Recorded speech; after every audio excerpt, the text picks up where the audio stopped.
This is the talk of Music City Real Estate with Monte Mohr and Carey Ann Cyr.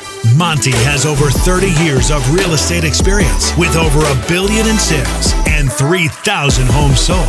Carey Ann has closed over $300 million in mortgages since 2016. She has become known for closing nearly impossible deals while getting families into their dream homes.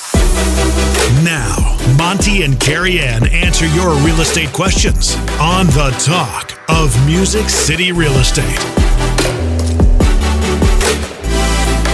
Super Talk 99.7 WTN, the talk of Music City Real Estate, where we educate and motivate all things real estate. This is Monte Mohr with Realty One Group Music City. I'm excited about sharing the good news about real estate here in Middle Tennessee tonight. We appreciate everybody's listening, tuning in for us. And as a matter of fact, those questions are, as we've shared before, drive this show. So please send those questions into questions@talkmusiccity.com. or that's hashtag TalkMusicCity, either one. And remember, you can listen to us on my favorite, which is the Facebook podcast. Thanks to Mr. Jim McCarthy for doing a fabulous job. You sound so much like Carey Ann Cyr right now. It's amazing. Yeah. As a matter of fact, speaking of Carey Ann Cyr, she's not with us tonight, as you can see, but it's taken two guys to replace her, of course. We got my good friend Richard Martens here on the microphone as well. Hey, Richard. Monty, how are you? Thanks for having me.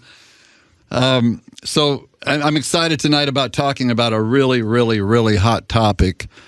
Things have just happened in the real estate industry that is so important to the future of real estate, the future of the real estate professionals out there in not just Middle Tennessee, but across the country. So, Jim. Yes.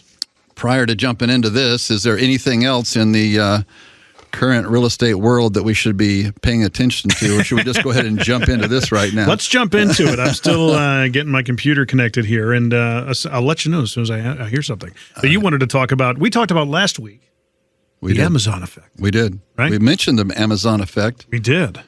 But something recent has come out. Yeah, Amazon, since right? then. I mean, I guess they must have heard our message and jumped in there. Yeah, so one of the biggest, I guess probably the biggest real estate group has just partnered with Amazon, which makes things interesting. That group is called REALOGY. It includes Better Homes and Gardens, Century 21, Coldwell Banker, ERA, Sotheby's International, and some other ones. And they've partnered now with Amazon, which is going to be an interesting relationship.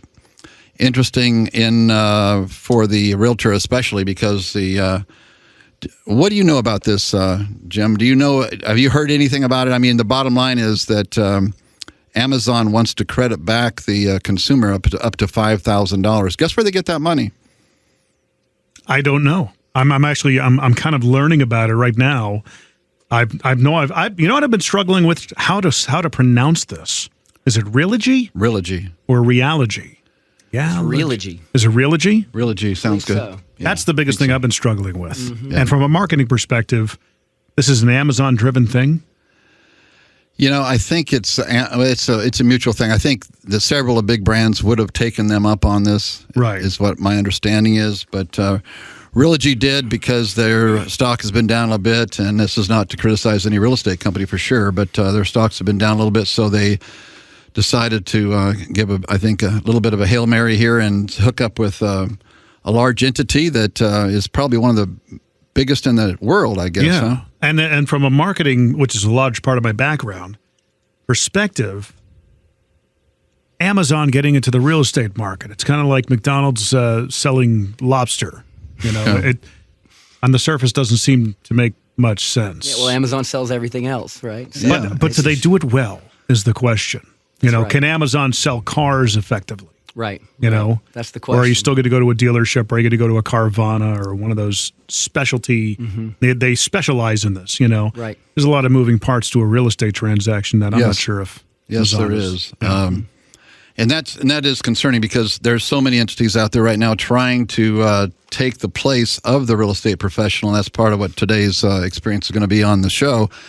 And you want to, especially if you're in the real estate business or thinking about it, you want to tune into this talk today, because we're going to cover some changes here that are just taking place in the last just a few days as far as rumor anyhow of where the real estate market is going. But before we go any further, I want to talk to Mr. Richard Martens. Richard is honestly one of the best realtors in town. And I don't say that just because he's works with our company at Realty One Group Music City. But tell us about my conviction is, Richard, that people have to believe the messenger before the message matters. And you've got quite an extensive background in real estate. Talk to us about it. Well, I grew up around it, that's for sure. Both of my parents are in real estate. My mom is still an agent in Birmingham, Alabama for over 30 years, and my dad was in the business for over 40 years. So wow. Our dinner conversations were about contingencies and inspections and things like that. I bet they were. I grew up around it a lot. So you knew better and still got in the business. That's right. That's right. I was not encouraged or really necessarily pushed into the business. It was something that I was comfortable with, and got my my college degree, and then did something that I probably could have done at 18 and learned how to do it, but I went got my college degree, and then got my real estate license after that, and have really enjoyed it so far. So I've sold in Alabama, and I've sold in Tennessee now. So. Well, all I know is your numbers on the scorecard at the office are really impressive, and but it's more than that. Is I know you've worked with some folks that I've had as customers in the past, and they couldn't be happier. The challenge, of course, with that is that you're so good. I'm afraid they're going to forget about me sometimes when I turn somebody over to you. I doubt that. I don't think my years in the industry can trump your experience and reach here in Nashville. So you've been studying these topics as well. Like the new partnership between REALOGY and Amazon, and the other thing that we're going to be talking about here today. First of all, let's go back to the REALOGY and Amazon equation. How do you see that? Any thoughts on that?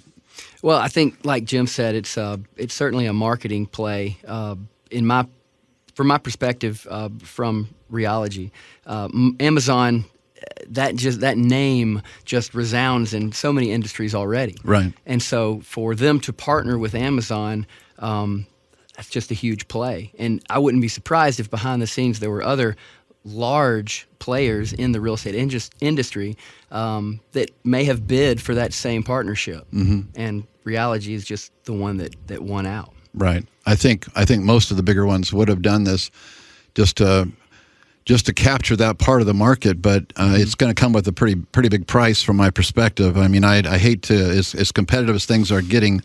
As a real estate agent, I personally would hate to have to give up to $5,000 after working really hard on a transaction because somebody happens to shop on Amazon. That's going to be interesting to keep the right attitude. Thoughts? Now, you had mentioned in the beginning that $5,000. Where does it come from? Explain to me what they're trying to do. I'm kind of the layman here. Yeah. So on the surface, I'm looking at REALOGY, and their opening statement on the front page of their website is the REALOGY way. We serve agents. So we bring the power of REALOGY to help real estate agents become more productive and build stronger businesses. This makes our franchise brands and brokerage offices the most attractive destination for agents to call home. Sounds like they're on the agent's side. Well, and a company needs to be on the agent side. I'm on my agent's side. My business now is taking care of my agents, making sure that they're successful, making sure that they have access to me 7 days a week, those kind of things. So I get that philosophy.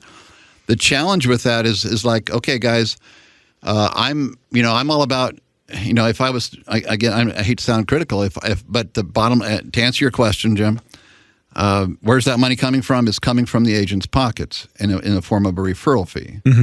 That's where that money's coming from. So it's cool to be connected to that giant entity called Amazon. It's another thing to have that price tag associated with it. So it's lead generation, essentially.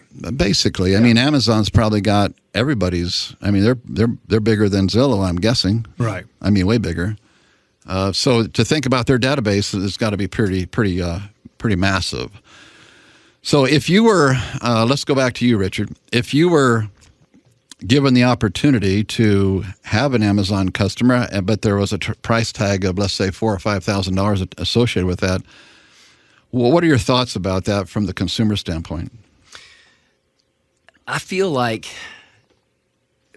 this may have been a smart move in the short term for Reality to partner with Amazon. It makes sense. I can't fault them for wanting that exposure, for wanting to be connected to a company like Amazon.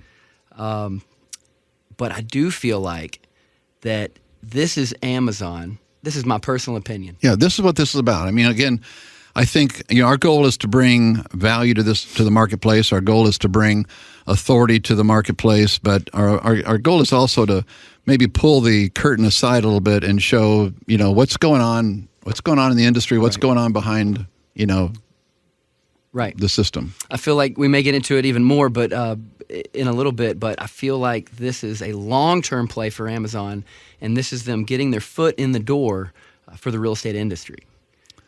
That's how I feel. I agree with you. I don't like the long term. Right. It makes sense on the short term. They're offering a $5,000 incentive to home buyers for things like tech things like the Ring doorbell, and different home incentives and things like that to give back.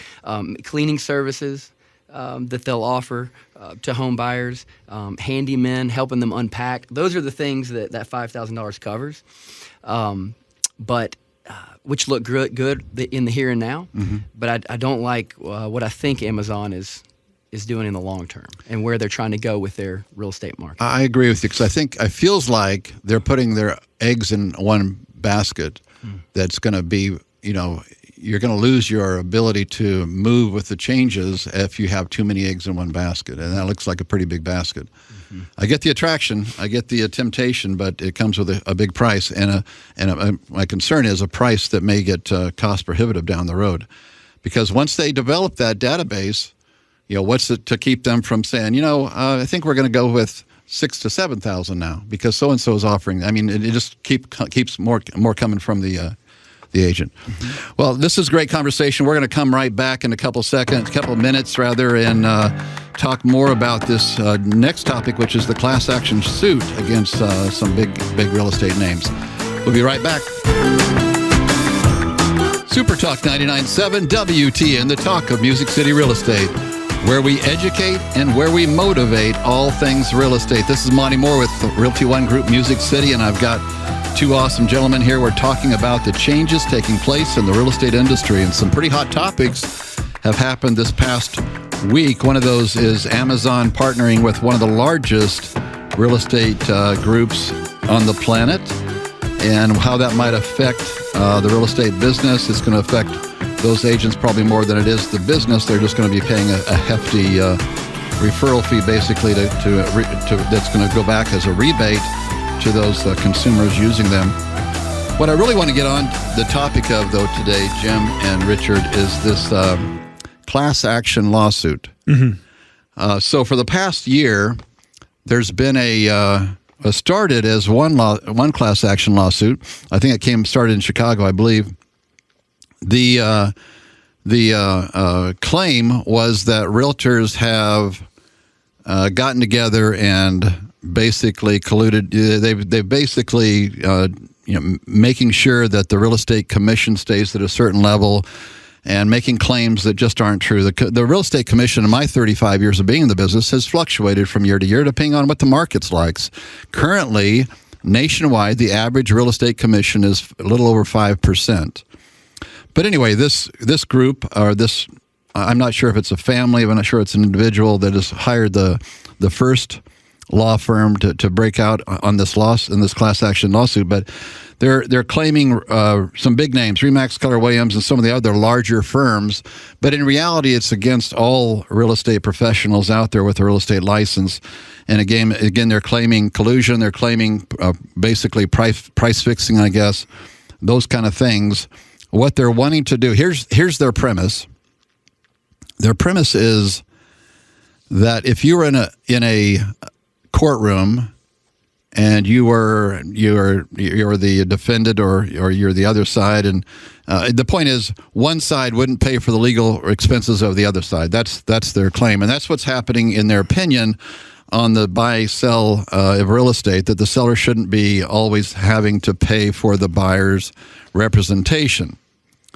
But in reality, it's always been set up that way for multiple reasons, of which I want to get into today. But I am concerned Again, 35 years in the industry. I've helped over 3,000 families during that time. I've been licensed in 2 different states. I've owned 4 real estate companies over the years. My point of all that is simply, I think I've earned the right for an opinion on the topic of real estate, and I am concerned about this class action lawsuit, and that's one of the reasons why I wanted Richard to come in and talk with us today as well, because he has not just his own experience, but his parents' 30 and 40 years in the industry.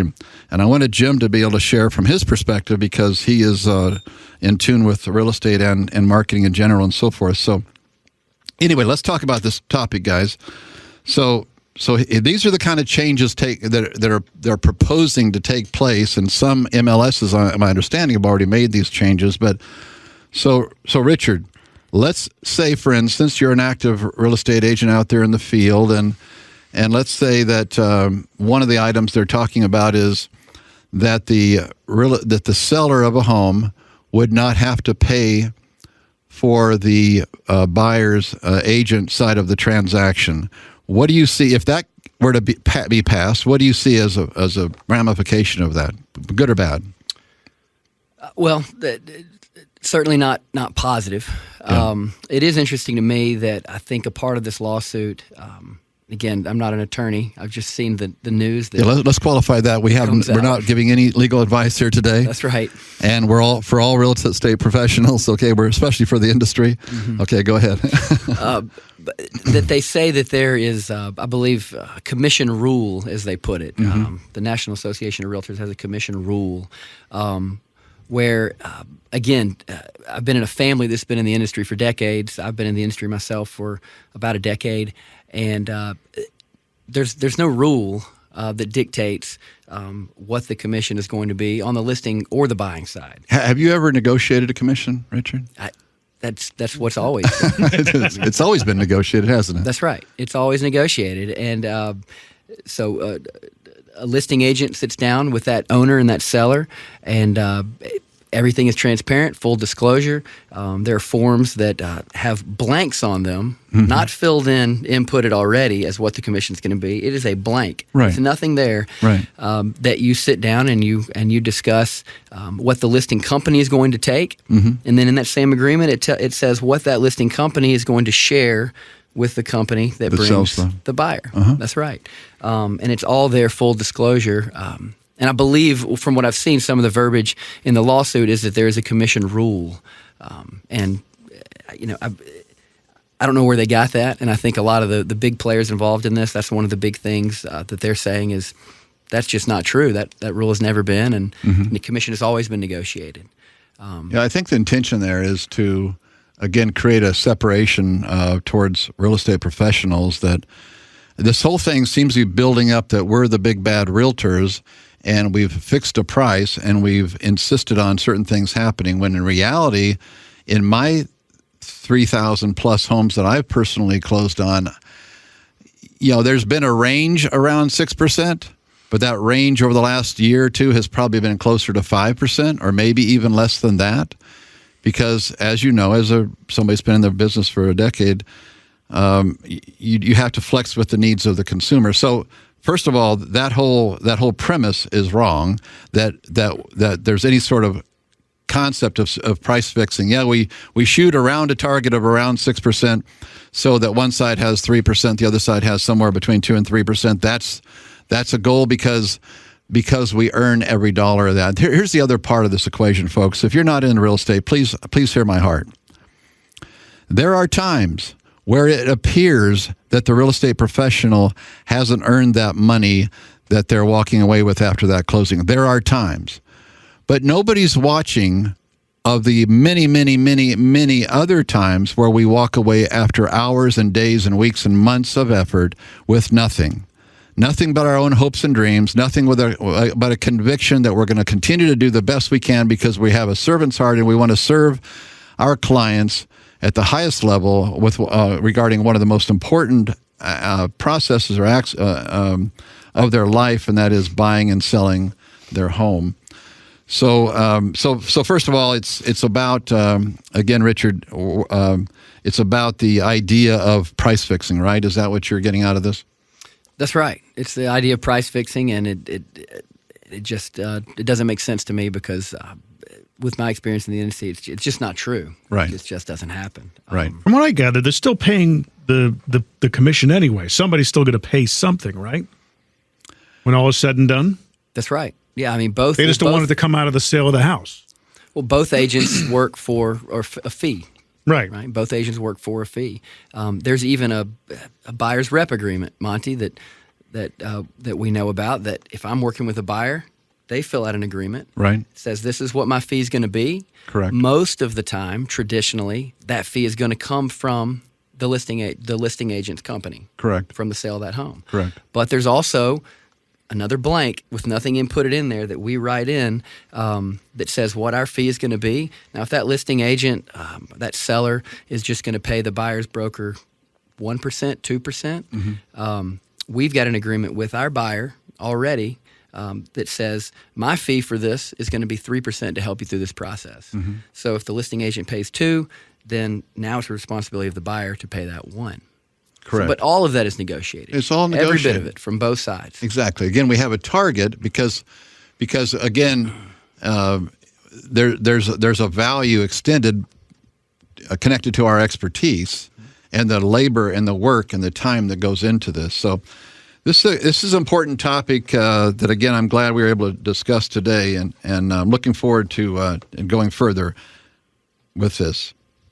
If you're a realtor and you're listening to this, stick around. We're going to be talking about how this is going to affect the real estate market and property values coming up in the next segment here on the Talk of Music City Real Estate. Thanks for joining us. Super Talk 99.7 WTN, the Talk of Music City Real Estate, where we educate and motivate all things real estate. This is Monte Mohr with Realty One Group Music City.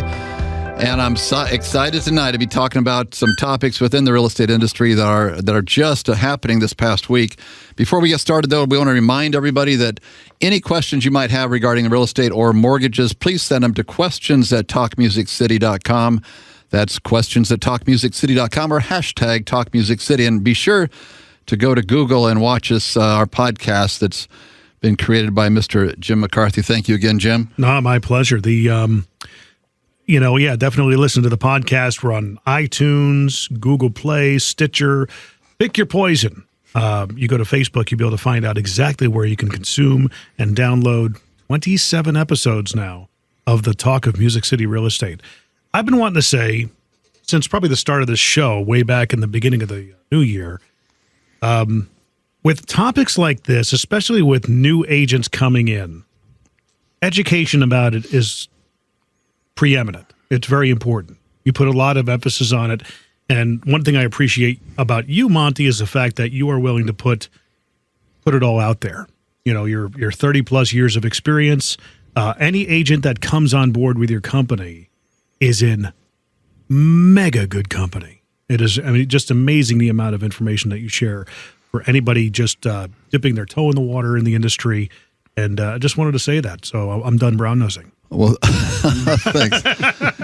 Thanks, Jim. It is, it's a real moving target. You know, those of us who have been in the business for a while will recognize, and I know, Richard, you can amen this, but this industry has changed rapidly. Things are just constantly changing. Well, I feel like after 35 years of being out there in the trenches of selling and helping people buy and sell homes, that now I'm stepping back, and my job now is to help our agents, succeed at a higher level as possible. I don't want our agents are my clients. I don't want them having to go through 35 years of days and 35 years of nights, yes, to get to the level of expertise and experience that yours truly has. And so I'm really getting a lot of pleasure out of that educating and motivating within our own company. Because there's so much to talk about in the industry, but you do have to stay on top of it. Part of my passion here is that I heard recently from one of the larger brokers here locally that a statement being made that to the company there, don't worry about what's going on. Don't worry about the disruptors. Don't worry about this one and that one, the flat fee company or the iBuyer company that's just seems to be getting traction. And don't worry about all that.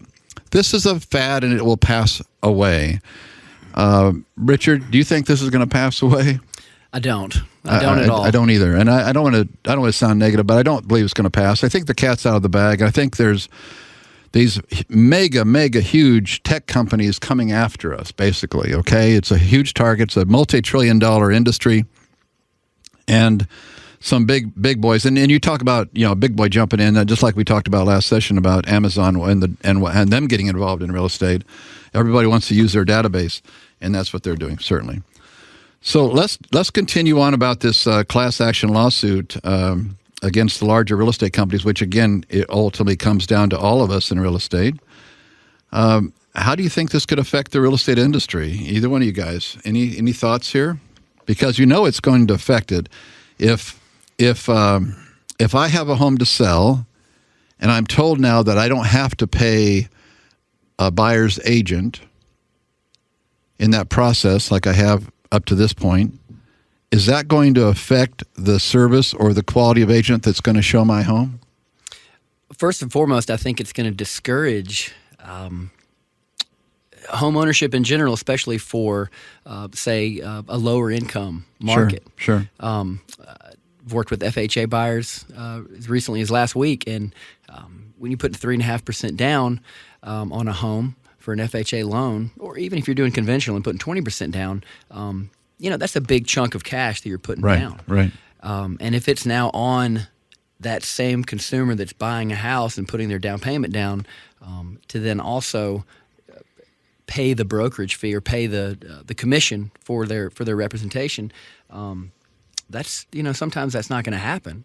And a lot of buyers are going to be in the situation where they say, well, right now is probably not a good time that I can buy a home. Even if it is a great time to buy a home. Even though the interest rates are great and all this stuff, they don't have the cash and that's been my conviction on this topic of who should pay the real estate agents involved in this transaction, who should pay the professionals involved, is that it should, my conviction is that equity dollars, though they're real, they spend a lot easier, less painful than pocket dollars, if you know what I mean, earning dollars. And like you, I've seen many times where the buyer didn't have enough money to pay any more than their down payment, let alone closing costs. Now you add an additional fee on top of that because they're now saying the seller shouldn't have to pay that. If I were a seller right now, regardless of that, I would say, you know what, I'm going to put a 3% commission out there because I want the best of the best, and I want them to have a reason to come look at my house and to show my home. Mm-hmm. And I think what we're going to see on this topic that you bring up there is not only is it going to hurt a lot of the buyers, but it's also going to end up hurting the values of real estate. Think about it. If I can't, as a consumer, if I'm not giving the real estate professionals out there a reason to show my property, it just, it's like, okay, so they're going to go on down the road. This is the reality of the situation. They're going to go on down the road where somebody is paying a commission.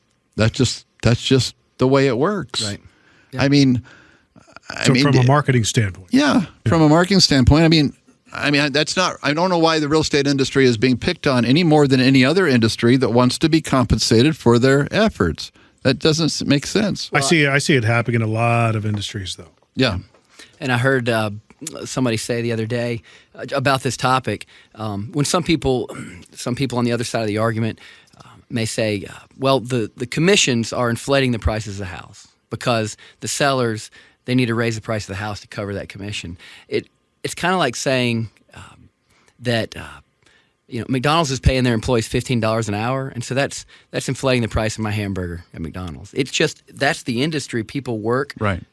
They get compensated for what they do. Right. You have a listing agent that's marketing that house, promoting that house, helping them through the process. You have a buyer's agent who is in their car showing houses, finding the property, writing the offer. These are two professionals that are coming together to give the buyers and the sellers a seamless experience and process. And they're in business. Richard, you bring up a great point, because I think that's what the tech companies are trying to say, is that it's no more than just putting an assembly line together like a McDonald's. But you and I both know how many differences are there. I mean, between the personalities of the seller, personality of the buyer, the personality, the inspection, the whether there's termites or not, whether there's a survey problem or not, whether there's a title issue or not, all these details that go along with the transaction, the financing capability, the lender that they're going on, working with. There's so many variables that you have to, as a professional, you have to bring together to have a happy closing on one day out, not very far out in the future, and to remove us from that equation, it's going to hurt everybody. Right, and you've opened the can of worms about kind of who is behind all of this and pushing this, because you've discussed several times on this show about iBuyers, and this would certainly benefit them to disrupt the way that it's done, the way for an individual agent to represent the listing side, for an individual agent to represent the buying side,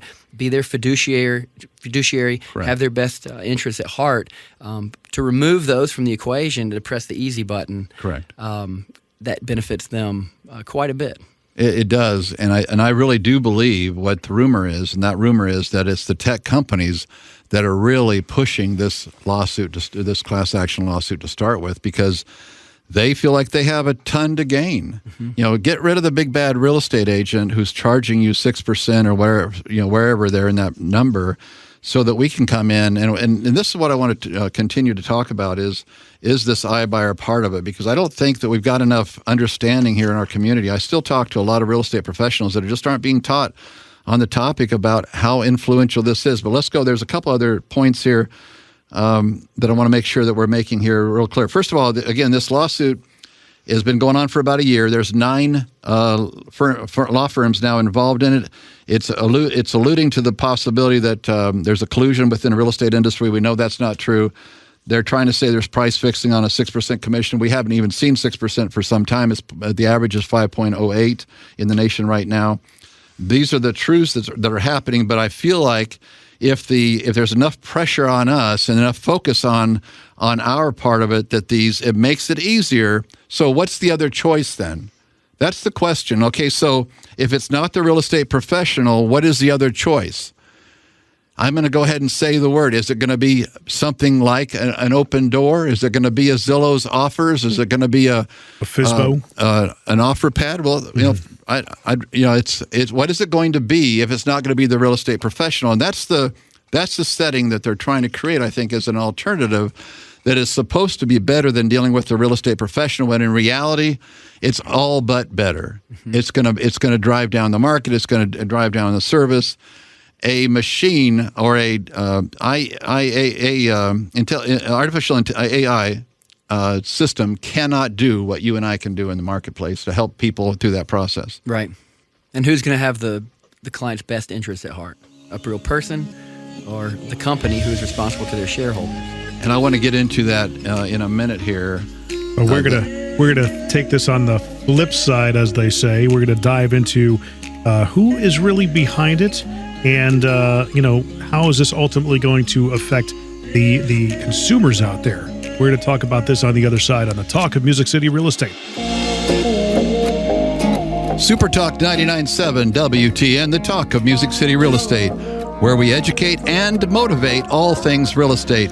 Hey, this is Monte Mohr with Realty One Group Music City, and I'm excited about the topic we're talking about today because it's cutting edge, right off the press. Just this last week or so, these changes are becoming known, and we're getting a chance here to talk about them.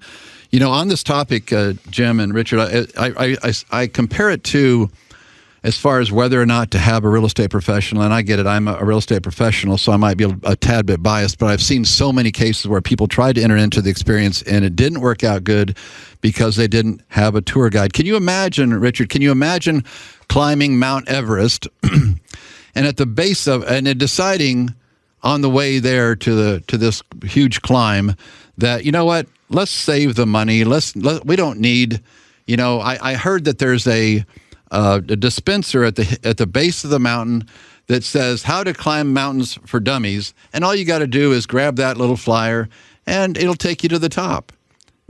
Would you do that? Sounds like a daunting task, and I wouldn't advise that. But in some cases, that's how I do compare sometimes buying and selling real estate, because there can be some pitfalls in our job, obviously, because we've been down that road and multiple times, is to help our clients keep from falling in those pitfalls, especially when it can be so costly. Well, your job as a real estate agent is to make it as headache-free for the buyer and seller. Correct. They don't want to know what goes on. They don't want to know how the hot dogs are made. Right. Right. That's your job to handle that.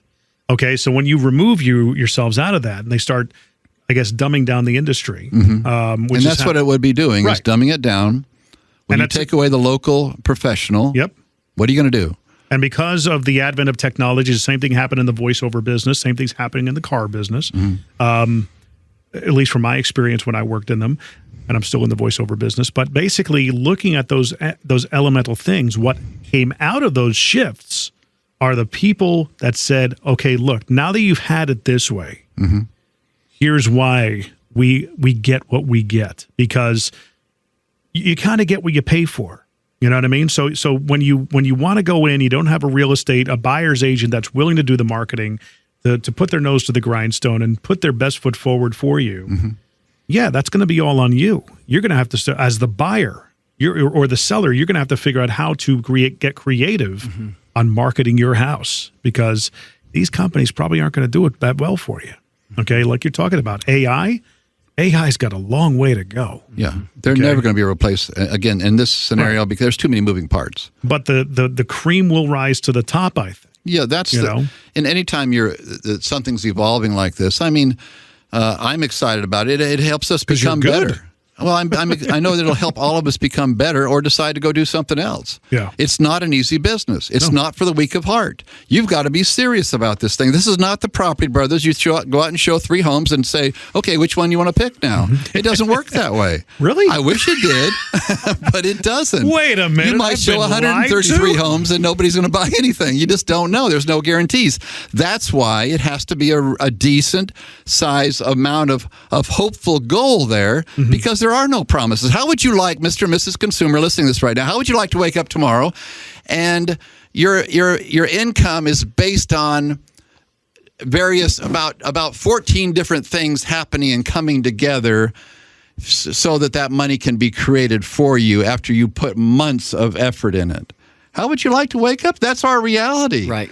It's not for everybody. I get that, but that's why sometimes it seems like we received a lot, but in reality, if we broke it down, it's a whole heck of a lot less per hour than most people are making, really. And you brought up something interesting in the last segment. You said 5.08 is the average commission, correct? Uh-huh. That's split, right, between 2 people. Right. So it's, even less that goes into people's pockets. And what's even more interesting, and I think, Monte, you've worked with this firsthand before with the seller. Some of these companies that come in, and it certainly looks like an easy button to a seller to work with some of these, and then they tend to have a perception of, well, I'm going to save money. But when you really get down to the fine print, just because it doesn't say commission, they use a lot of other verbiage and words in there with different types of fees that when you add all those up, if you are selling a home, you are going to walk away with far less using these quick, easy iBuyers than you would a real estate professional. Richard, you bring up a great point. A couple of weeks ago, we talked about a real experience I had with an iBuyer. And the reason, folks, that we're talking about iBuyers is there's a good chance that the high-tech companies that are, I think, might have something to do with pushing this lawsuit is the segue here. We talked about an example here with a local home that I sold not long ago. And the difference of what I could have gotten as the local professional for these sellers versus what the iBuyer or the high tech or the let's call them closed window. I don't want to mention the name of anybody, but let's call them closed window.